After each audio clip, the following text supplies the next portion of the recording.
everyone.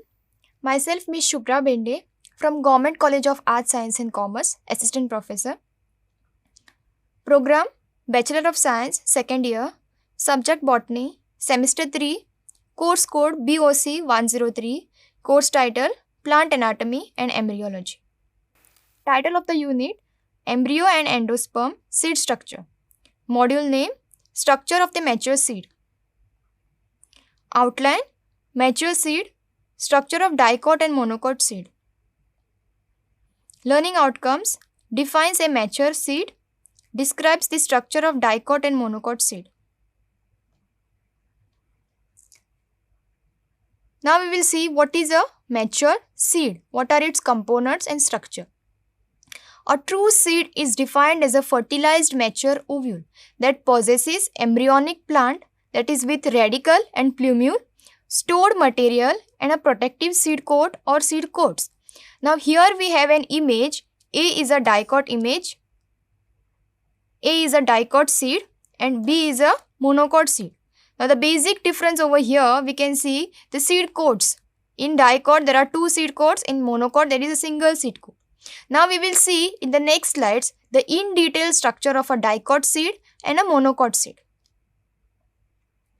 First is structure of mature dicot seed. The example we have taken is Pisum sativum. Now the Pisum sativum seeds, they are formed in pods. So when we open a pod and look at the seed, seeds are attached to the fruit wall by a small stalk that is called as funiculus. When we are opening the seed, when we are opening the pod, we can see the attachment. At one side of the seed coat, a narrow elongated scard representing point of attachment of seed to its stalk is called helium. We can see helium, it is labeled over here. This helium and other parts we cannot see by naked eye. When you observe the seed under the microscope, there we can see this helium. Close to helium, there is a minute pore called micropyle. This is the micropylar region. When the seeds, they absorb water during the germination. When they are sown, they absorb water. This is the micropylar region from where the water is absorbed into the seed and then the germination process begins. Continuous with the helium, there is a sort of ridge in the seed coat, that is the raphe. Here, the raphe is being labeled. It is just a distinction between the two cotyledons. The seed is covered by two distinct seed coats, that is testa and tegmen. Here we can see the outer layer testa and inner membranous layer, that is tegmen. There is a whitish fleshy body which is called as the embryo, consisting of two fleshy cotyledons which are labeled over here.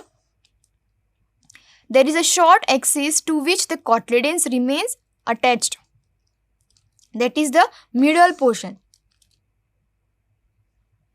The position of the axis lying outside the cotyledons, bent inward and directed towards the micropyle, is the radicle.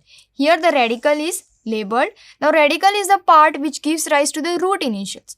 The other portion lying in between the two cotyledons is the plumule. Here the plumule is being labeled, which is going to give rise to the further leaf tissues. Reserve food material is stored in the cotyledons. Here there is no endosperm tissue because all the food materials, it is being stored in the cotyledons. Now we will see the structure of monocot seed. Here we have taken the example of Zea mays. Now this is a single seeded fruit with unseparable seed coat and fruit wall. The fruit wall and the seed coat, they are not separable and the seed coat is single layered in case of monocots. Embryo lies embedded in a small opaque whitish deltoid area.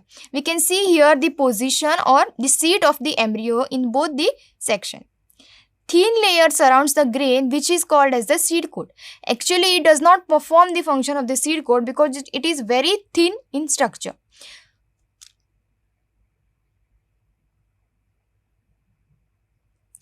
Now the monocot grain, it is divided into two unequal portions by a definite layer, that is the epithelial layer, which we can see it is starting from here and ending over here.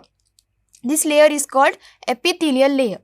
Now the bigger portion is the endosperm. This is the bigger portion which is labeled as the endosperm, while the smaller portion is the place where the embryo is going to lie. Now embryo consists of one shield-shaped cotyledon, that is scutellum.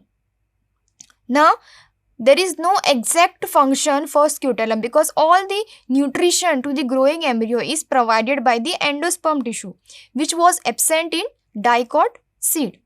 Now the upper portion of the axil is the plumule. Here is the plumule and the below portion is the root cap. Now what is the function of plumule and root cap or radicle? We have seen in the last slides, that is for dicot seed and monocot seed, plumule and radicle both are going to give rise to root and shoot. Now spatial structures of a seed. Apart from now what we have seen in both the monocot and dicot seed, there are some spatial structures. Now if we take the example of castor bean, there is a fleshy whitish tissue which is called as the caruncle, which develops at one end of the seed, which is derived from the integuments. Then second example is juicy edible part of lychee fruit that we call aril.